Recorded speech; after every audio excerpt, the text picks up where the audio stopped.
ये आकाशवाणी है। प्रस्तुत है कार्यक्रम सुर्खियों में। इसके अंतर्गत आज सुनिए प्रधानमंत्री नरेंद्र मोदी का वाराणसी में कोविड-19 टीकाकरण अभियान के लाभार्थियों से संवाद। बनारस के सभी लोगों को बनारस के सेवक का प्रणाम। साथियों, साल 2021 की शुरुआत बहुत ही शुभ संकल्पों से हुई है और काशी के बारे में तो कहते हैं कि काशी के स्पर्श से ही शुभता सिद्धि के अंदर ही बदल जाती है। इसी सिद्धि का परिणाम है कि आज दुनिया का सबसे बड़ा वैक्सीनेशन प्रोग्राम हमारे देश में चल रहा है और इसके पहले 2 चरणों में 30 करोड़ देशवासियों को टीका लगाया जा रहा है। आज देश में ऐसा माहौल है, ऐसी इच्छा शक्ति है कि देश खुद अपनी वैक्सीन बना रहा है। वो भी एक नहीं, 2 मेड इन इंडिया वैक्सीन। आज देश की तैयारी ऐसी है कि देश के कोने कोने तक वैक्सीन तेजी से पहुंच रही है और आज दुनिया की इस सबसे बड़ी जरूरत को लेकर भारत पूरी तरह से आत्मनिर्भर है। इतना ही नहीं, भारत अनेकों देशों की मदद भी कर रहा है। साथियों, बीते 6 वर्षों में बनारस और आसपास के मेडिकल इंफ्रास्ट्रक्चर में जो बड़ा बदलाव आया है, उससे पूरे पूर्वांचल को कोरोना काल में बड़ी मदद मिली है। अब बनारस वैक्सीन के लिए उसी गति से आगे बढ़ रहा है। मुझे बताया गया है कि पहले चरण में बनारस में करीब 20,000 से ज्यादा हेल्थ प्रोफेशनल्स को वैक्सीन लगाई जाएगी। इसके लिए 15 टीकाकरण केंद्र बनाए गए हैं। पूरे अभियान के लिए सभी डॉक्टर्स, नर्सेस और मेडिकल स्टाफ का अभिनंदन करता हूं। योगी जी की सरकार का अभिनंदन करता हूं। सभी डिपार्टमेंट के साथियों का अभिनंदन करता हूं। साथियों, यहां बनारस में आपके क्या अनुभव हैं? वैक्सीनेशन में कोई दिक्कत तो नहीं है? ये सब जानने के लिए मैं आज आपके बीच आया हूं। वर्चुअली हम बात करेंगे और मुझे लगता है कि मेरी काशी और मेरी काशी के लोग, उनके जो फीडबैक है मुझे और भी जगह पे काम आएंगे। आपने खुद वैक्सीन ली भी है और वैक्सीनेशन के अभियान में भी जुटे हैं, यानी हर प्रकार के लोग हैं। और मुझे बताया गया है कि सबसे पहले जिनसे मेरा संवाद होने का मुझे आज अवसर मिल रहा है, शायद वाराणसी जिला महिला अस्पताल की मैट्रन बहन पुष्पा जी शायद मुझसे बात कर रही हैं। पुष्पा जी, नमस्ते। मेरा नाम पुष्पा देवी है। मैं जिला महिला चिकित्सालय में मैट्रन के पद पर कार्यरत हूँ सर, और मैं 1 वर्ष से मैट्रन का कार्य देख रही हूँ। सबसे पहले मैं आपको बधाई देता हूं क्योंकि आप उन लोगों में से हैं जिन्हें पहले चरण में वैक्सीन मिली है। एक समय था जब कोरोना का नाम सुनते ही लोग डर जाते थे। पुष्पा जी, जानना चाहूंगा कि आप क्या कहना चाहोगी, जो देश भी सुन रहा है आज आपको, मैं भी सुन रहा हूँ। कोरोना की वैक्सीन के लिए सबसे पहले अपने स्वास्थ्य कर्मियों की तरफ से आपको बहुत बहुत धन्यवाद देना चाहती हूँ, इस नाते कि सबसे पहले आप द्वारा स्वास्थ्य विभाग को चुना गया है और पहले चरण में 16/1 को सबसे पहले वैक्सीन मुझे भी लगाया गया है। मैं वैक्सीनेट हो चुकी हूँ और मैं अपने आप को बहुत ही सौभाग्यवती मान रही हूँ, इस नाते सौभाग्यशाली हूँ। मुझे वैक्सीन लग गया है और इसके साथ साथ मैं सुरक्षित महसूस कर रही हूँ। अपने पूरे परिवार को सुरक्षित समझ रही हूँ, समाज को सुरक्षित समझ रही हूँ। इसके साथ साथ मैं जो भी मेरा नर्सिंग स्टाफ है, पैरामेडिकल स्टाफ है, मैं सबको इस वैक्सीन के लिए आग्रह कर रही हूँ, बता रही हूँ कि इससे मुझे कोई भी साइड इफेक्ट नहीं है। मुझे किसी भी प्रकार का कोई परेशानी नहीं वैक्सीन लगने से है। जैसा अन्य इंजेक्शन लगता है उसी प्रकार का ये भी इंजेक्शन लगा मुझे महसूस हुआ है। इस नाते आप लोग आगे बढ़ के सभी लोग इस वैक्सीन को लगवाइए ताकि आप सुरक्षित रहे, आपका परिवार सुरक्षित रहे और आपका समाज सुरक्षित रहे। आप जैसे लाखों करोड़ों कोरोना वॉरियर्स और 130 करोड़ देशवासियों की सफलता है। मेड इन इंडिया वैक्सीन हम सबके लिए गर्व की बात तो है ही।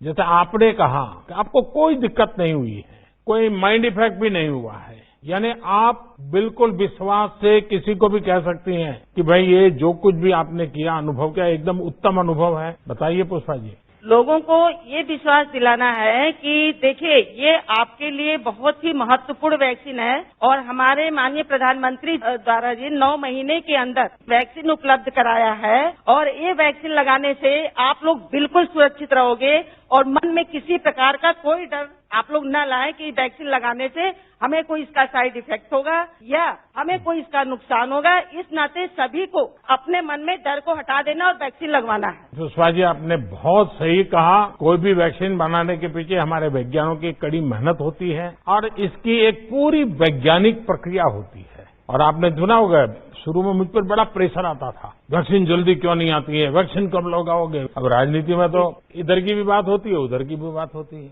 तो मैं एक ही जवाब देता था कि भाई वैज्ञानिक जो कहेंगे वही हम तो करेंगे। ये हम पॉलिटिकल लोगों का काम नहीं है कि हम तय करें। और जैसे ही हमारे सब वैज्ञानिक और उसकी प्रोसेस सब पूरा होकर के आया तो फिर हमने कहा चलो भाई अब शुरू कहां से करें। तो हमने सबसे पहले उन लोगों के लिए सोचा जिनको रोजमर्रा पेशेंट से ही काम पड़ता है। अगर वो सुरक्षित हो जाते हैं, वो सलामत हो जाते हैं तो समाज के बाकी सबकी चिंता हो जाती है। और इतने लंबे समय की कठिन प्रक्रियाएं और वैज्ञानिक जांच पड़ताल के बाद अब जब वैक्सीन आई है तो सबसे पहले मैं सभी स्वास्थ्य जगत से जुड़े लोग जिनको हमने प्रायोरिटी दी है, कुछ लोग मेरे से नाराज भी हो रहे हैं कि साहब हमारे लिए जल्दी शुरू करो, लेकिन मेरा मत है कि सबसे पहले आप लोगों का हो जाए और जितना तेजी से हो जाए उतना आप और इसको आगे बढ़ाइए। कई चरणों में ये तय किया गया है कि वैक्सीन का कोई बड़ा साइड इफेक्ट नहीं है, इसलिए देशवासी अपने वैज्ञानिक पर, डॉक्टर्स पर भरोसा कर रहे हैं। और आप जैसे मेडिकल फैकल्टी के लोग जब कहते हैं तो लोगों को विश्वास होता है। पुष्पा जी, आपको बहुत बहुत बधाई। आप स्वस्थ रहिए और सेवा भी करते रहिए। मैं माननीय प्रधानमंत्री जी को सादर प्रणाम करता हूं। मैं रमेश चंद्र राय, senior lab technician, Pandit Deendayal Upadhyay राजकीय चिकित्सालय में कार्यरत हूं। आपने वैक्सीन ले लिया? जी सर, तो मेरा सौभाग्य है सर कि पहले ही चरण में हमको वैक्सीन लगाने का मौका मिल गया। चलिए वाह। तो अभी बाकियों को भी विश्वास बढ़ गया होगा कि जब एक टेक्नीशियन फील्ड के टॉप व्यक्ति ले लेते हैं तो बाकियों का विश्वास अपने आप बढ़ जाता है। हमने तो सबको यही कहते हैं भैया पहला डोज लगवा लिए और दूसरा भी लगवाने के लिए तैयार रहिए। अपने सुरक्षित रहिए, अपने परिवार को सुरक्षित करिए, समाज को सुरक्षित करिए और देश को भी सुरक्षित करिए। सर, आपने विश्वास से आगे बढ़ा दिया। आपकी पूरी टीम में क्या प्रभाव पैदा हुआ है? उनमें विश्वास बढ़ गया है?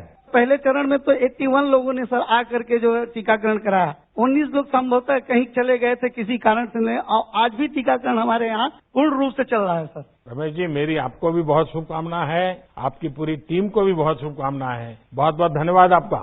सर, मैं श्रृंखला चौहान, मेरे तरफ से सर आपको कोटि कोटि प्रणाम। सर, CSC हाथी बाजार, PSC सेवापुरी, HWC बरकी ANM के पद पर कार्य कर रही हूँ। सबसे पहले तो आपको मेरा बहुत बहुत धन्यवाद, क्योंकि सचमुच में सेवापुरी में सेवा करके आप सेवापुरी का नाम भी सार्थक कर रही हैं और अपने परिवार का नाम भी सार्थक कर रही हैं। ये सेवा बहुत बड़ी कर रही हैं आप, और ऐसे संकट के समय जब सेवा करते हैं तो वो अमूल्य होती है, जिसका कोई हिसाब किताब नहीं लगाया जा सकता। और दुनिया का ये सबसे बड़ा वैक्सीनेशन प्रोग्राम आपके जैसे लोगों के द्वारा ही चलाया जा रहा है। अब तक आप कितने लोगों का वैक्सीन लगा चुकी है? एक दिन में कितने लोगों को लगाती है? सर, सबसे पहले तो पहले ही चरण में 16 जनवरी 2021 को मैं कोविशील्ड की पहली डोज खुद लगवाई और उस दिन ड्यूटी में वैक्सीनेटर के रूप में 87 लोग का वैक्सीनेशन किया भी। आपने जिस दिन लगवाया उस दिन आपने इतना काम भी किया? Yes sir. अरे वाह। अच्छा, इतना बड़ा 87 लोगों को, यानी कोई छोटा आंकड़ा नहीं है। तो ये सब आपको आशीर्वाद देते होंगे?